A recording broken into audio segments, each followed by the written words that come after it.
Hey everyone, you're listening to Deeper Grooves, Musicians on Music, hosted by Cliff Beach and sponsored by California Soul Music Record Label. Today we have the honor and pleasure of speaking with Karma Chief's Neil Francis about his debut record, Changes, which is steadily going up the charts for the last year. He's been championed by KCRW and BBC 6 Radio. Please help me welcome Neil. Hello, Neil? Yes. Can you hear me? Yes, I can. How are you? I'm doing good. How are you? I'm very, very good. Thank you. It's always interesting. I feel like when I research someone and I talk to people who have worked with them, it kind of makes me feel like I know you in a way, even though we've never actually met or really know each other. It's interesting how music kind of has 6 degrees of separation. Yeah. I'm interested who connected us. I worked with Sergio at Colemine Sound. I've had him on the podcast previously in the last season. Right. Yeah, so happy to be able to connect. I've been a big fan listening to the record since it came out with the singles and then the full record. So excited to kind of talk to you today on Deeper Grooves podcast just to kind of learn about your process and career trajectory and where you're going. Thank you, man. It's good to be here. I appreciate you taking the time to have me on. Excellent. So I wanted to get into it and chat about the Changes demo that's currently out right now. So I believe you did a lot of demos for the record, the full-length record with engineer Mike Novak.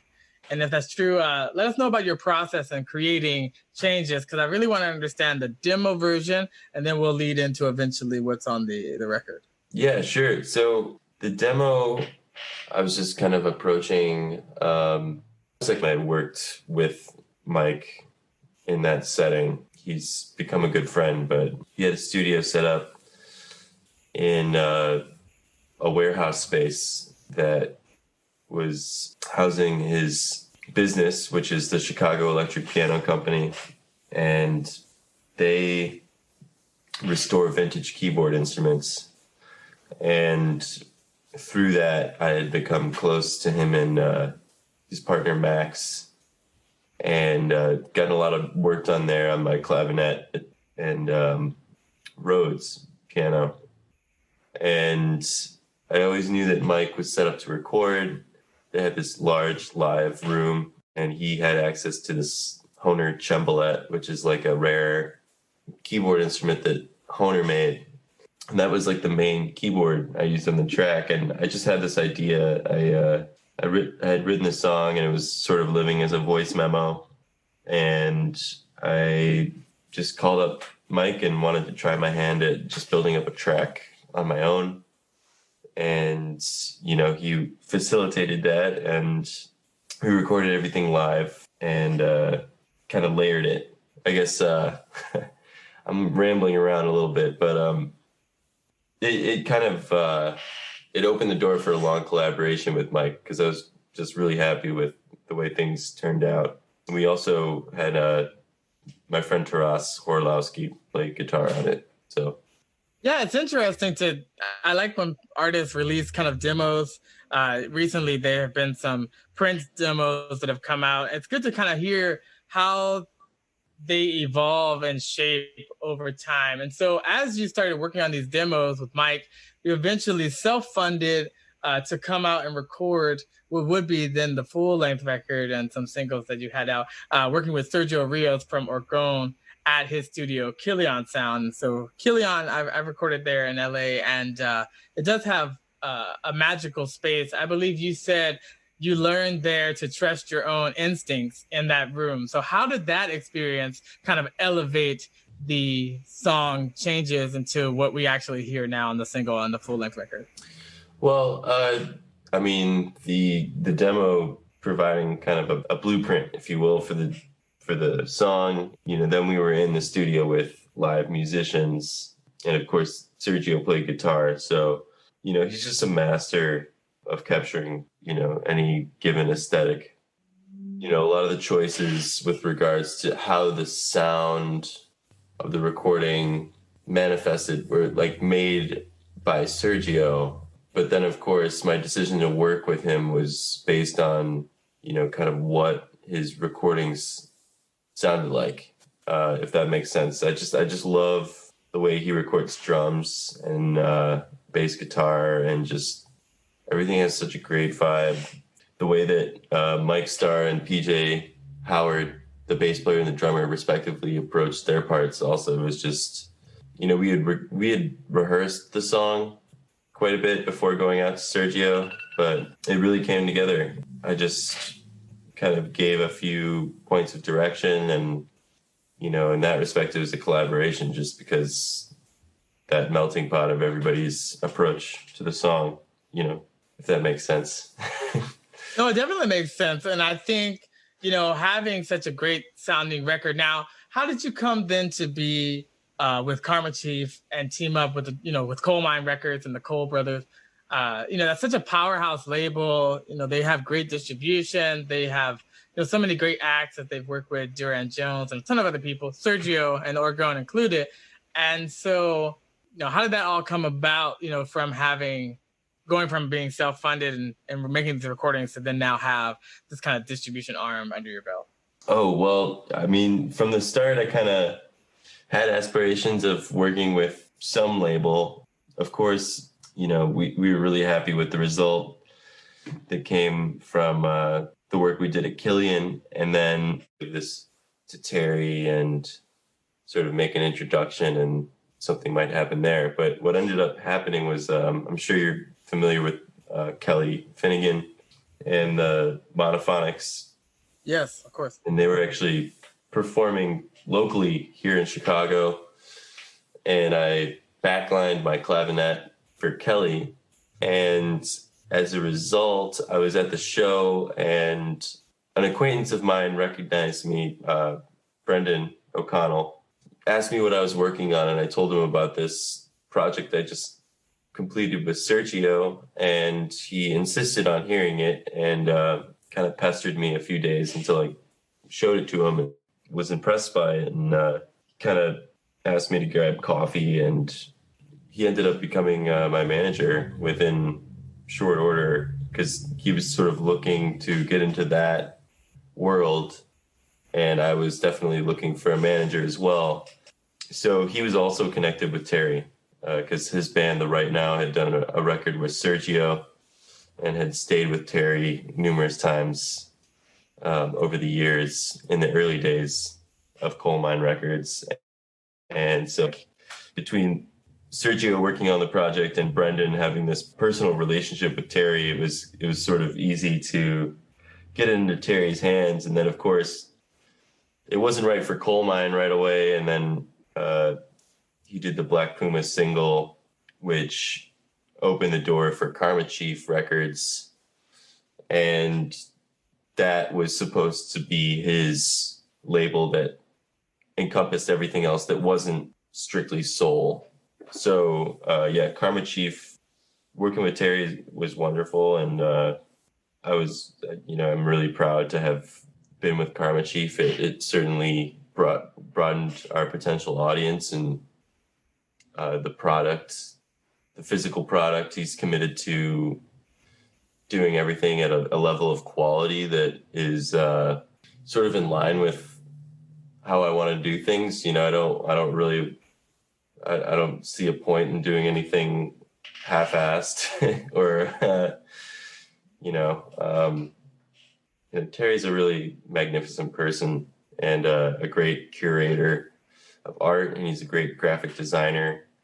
And I'm really lucky that we got connected. So that's sort of a short pitch that, we were I think we were the second Karma Chief project, unless Rudy DeAnda maybe released a single before we did. But yeah.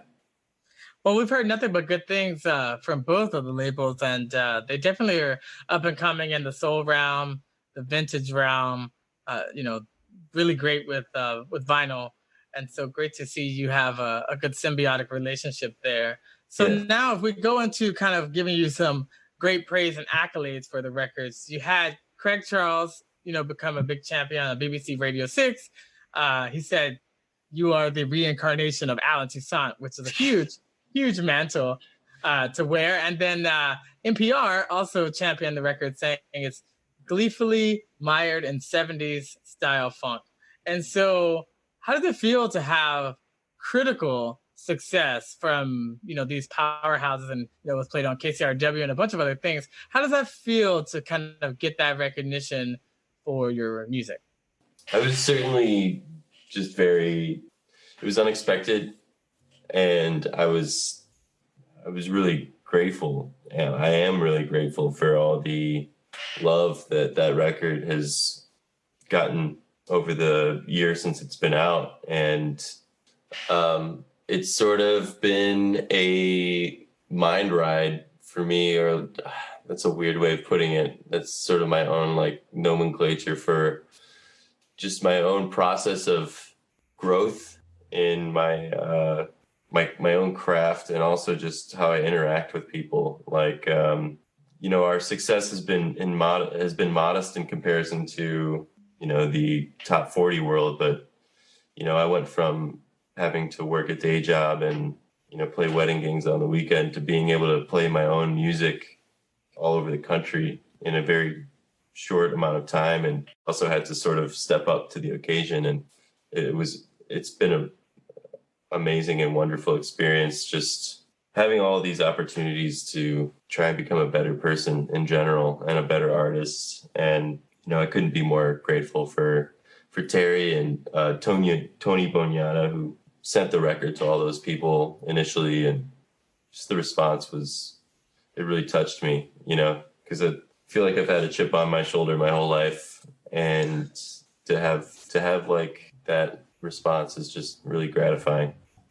That's cool. Yeah, and let's deep dive into, you touring with the record. I see that you were able to sign with Paradigm Talent Agency, and you started playing shows across North America. You were supporting the Australian band The Cat Empire. You also performed during the New Orleans Jazz and Heritage Festival and shared the stage with the Meters.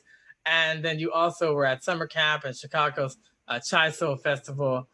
And you hit the road with Lee Fields and The Expressions and Dumpster Funk, all bands that we love and would love to talk to, and things that we've listened to for many, many years. And so what's it like to kind of share the stage with such legends of your genre of music? I mean, meeting Zigaboo Modaliste from the Meters was amazing. And I got to meet George last year too when we opened for his band. But I got to talk to Zig for a while, and it was sort of like, it was definitely just meeting one of your heroes, and there's a lot of things. The cliche is that you should never meet your heroes, that you'll encounter someone who doesn't live up to the figure that you've built in your head. And that definitely wasn't true with Zig. I mean, he was such a gracious and warm presence, and without even introducing myself, he beckoned us into the green room, and got to listen to him kind of muse about various parts of his past for 20 or 30 minutes. And it was one of the high points of my career, honestly. Him paying us compliments and telling us about just his approach to playing drums and his art. And I've since gotten to know a lot of those New Orleans musicians, build a network down there. I just came from New Orleans last week. So very cool. And you were kind of influenced early on. I know that you're based in Chicago now, but I saw that you were heavily influenced by Boogie Woogie Piano, and your dad actually gifted you a Dr. John LP, which kind of early on got you kind of into that New Orleans vibe. So how did you actually gravitate into music, into playing from an early age? There was a piano in my house growing up, and my mom played a little bit, and she showed me some things when I was probably 3 years old, and I got lessons around the age of 4. And my dad had an amazing record collection. And so just there was always music in the house, and I was encouraged to listen to whatever I wanted to. And I gravitated towards, blues and rock styles, and it kind of expanded from there. I'm also a big fan of classical music, and there's just a really broad variety of things I was introduced to at that age. And I was really lucky to have parents who could afford to send me to music lessons and supported that as well. So, completely acknowledging, their part. But yeah, I mean, I can't remember not being involved with it. Yeah, and it seems like in a way you were a child prodigy. I see that you toured Europe in your early, 18 with Muddy Waters' Son. You backed other blues artists coast to coast, and then you also were the lead singer for The Herd, and you guys toured and opened with the New Master Sounds and the Revivalists. So you've done a lot. By the time you reached 30, you've matured into a sound and now solo, but not everybody has that experience. So how was it kind of hitting the ground running so early in life? I didn't know it at the time, but it was a really good education, just learning how to be a working professional musician and making a lot of mistakes, making mostly mistakes, honestly. Every one of those bands that you've mentioned, either kind of phased me out or, hired somebody else in my in my place, mostly because of, the drinking I was doing on the job and not showing up for gigs. And that lasted a long time until I did something about it. So, yeah, I was just talking to somebody about how important it was to be playing in those blues clubs, from just the music we were playing, because in Chicago blues clubs you could be playing soul, funk, rock, everything. There was a lot of stuff that came out of Chicago in the 60s and 70s that's still part of the canon. So it was a tremendous education, and those guys don't take any BS, and so I learned pretty quick what was required to keep the gig. I hear that. And so I also saw that you're quoted as saying that your songs tell your story, and you're quoted saying, "It's the life I've lived so far." So what life have you lived so far, and how does that go into your music? Like when you look at changes, what changes are you kind of illuminating? I'd say a big part of the Changes record that I was writing about was my process getting sober, and just the relationships and sort of the failed relationships that took place, while I was drinking and then after I got sober. But it's like anybody. I'm still learning every day. I'm slogging through it with everybody else, just because I put the drink down, it's like I've got a whole mountain of other problems I get to approach. And I wouldn't have a chance to look at those things unless I was sober. And, it's up and down. I mean, been kind of like laid out with depression at times during this pandemic, as I'm sure a lot of people can relate to. And, learning the tools to deal with that. And it's a journey, man. It's just never ending, right? Yeah, no, I hear that. I had to become sober myself. It'll be a year for me next month. Congratulations. And thank you. Congratulations to you as well. And so, music is no stranger. Musicians are no strangers to that, especially in clubs. I think my nickname used to be Fifth of Jack.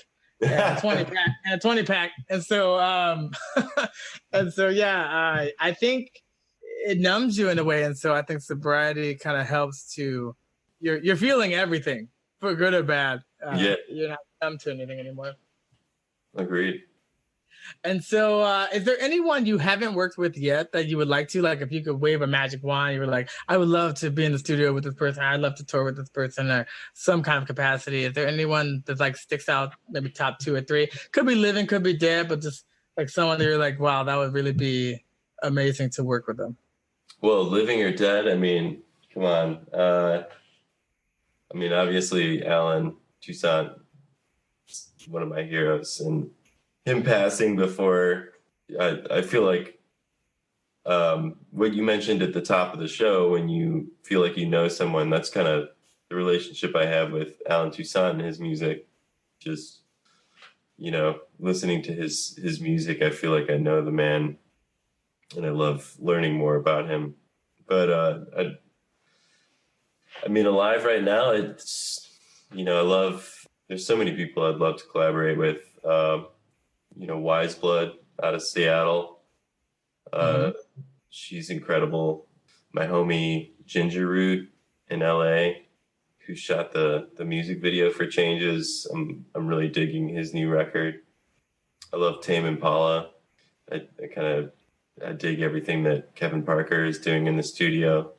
Unknown Mortal Orchestra is another group that I really like. So yeah, I mean, I'm leaving the door open to whatever happens, and I'm trying to put my head down and do the best work I can do to take advantage of whatever opportunities come my way. You know. As all good musicians should, you can always say yes to new things, and I think that's cool, especially when you talk about Tame Impala and the other groups. Just kind of seeing how your sound would adapt and evolve as it becomes more kind of electronic, a little bit more contemporary too. But what's next for you musically? What are you currently working on? Yeah, so me and the band just finished recording the live tracks for a new LP a few weeks ago, and Sergio was out here. I've built out a kind of I don't want to call it a home studio because I think we've done a little bit better than the typical home studio, but Mike Novak, who was the engineer you mentioned earlier, brought most of his equipment over here to the church that I'm living in, and we've built out a studio, and we've just been recording and looking forward to just spending the rest of the year kind of crafting this album. So maybe sometime next year. I'm kind of, when it comes out is not up to me in many ways, but I have reason to expect that it would come out next year sometime, maybe in the summer. But I'm really excited to share that with the world. Nice. And what can listeners expect to hear, coming from your last record? Anything different, or like what can you people expect? I think it's both a departure from Changes, which had most of its influences in sort of like soul, boogie rock, and New Orleans kind of funk. That's definitely still there, but more eclectic. And a lot of the compositions I've been working on for years, and a lot of them I wrote during the pandemic. So it's going to feature a lot more kind of synthesizers, but Sergio produced it, and we did it all to tape. So it's still the thread will be that the production, the sound, the warmth that we're so fond of, that I'm such a kind of proponent of, that old kind of vintage feel. So I don't know. That's cool. Yeah. Yeah. Look, I mean, I know you're doing some clavinet and Rhodes stuff and Whirly and organ. And now I'd love to hear some of the synthesizer stuff as well, because they all are very specific and unique in their own ways. So I always have two rapid fire questions that I ask all the guests as we kind of come to a close. And so what advice would you give someone starting out now in the music business? Well, I'd say just dedicate as much time as possible and don't hedge your bets, and dedicate yourself to your craft, whatever that may be, your instrument, your voice, and your songwriting, if that's something that you're doing too. Certainly something that I've gotten more serious about, and trying to get more serious about as time moves on. But as more doors are opened, the more opportunities I have to work on that stuff. So yeah, I'm grateful for that. Yeah, I love that attitude of gratitude all the time. And so last question, what do you want your legacy to be? And I know you're still very young, still into your career, many, many years ahead of you. But ultimately, when it's all said and done, if you could be remembered for one thing, what do you want your legacy to? I want everybody to know. I wanted everybody to see that I tried, gave a shit, and hopefully a broad range of people get introduced to my music, and we'll see. I guess I don't know how to think about that yet. Oh yeah, I think there's in the song "Think," Lynn Collins and James Brown, it says, "What the future holds for me is too far ahead to see." So I guess we'll have to kind of circle back to you up the road and check in and see how that legacy is doing. But I think you're definitely well on your way. We love the record. Been listening to it all weekend to kind of prep, and we had been listening again, like I said, since 2019.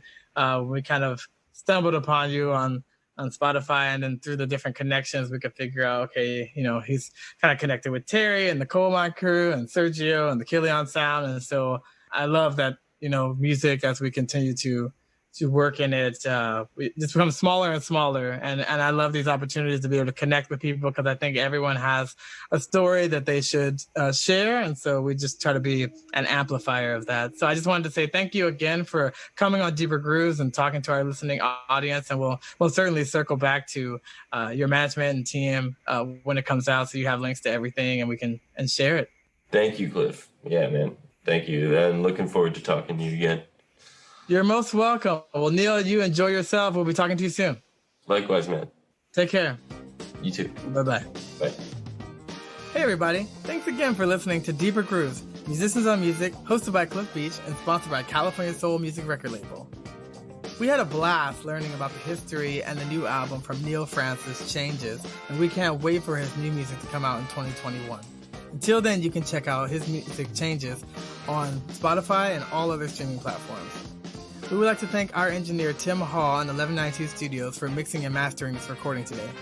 If you like what you hear and you want to hear more, you can check us out online at www.californiasoulmusic.com/Deeper Grooves or anchor.fm/Deeper Grooves.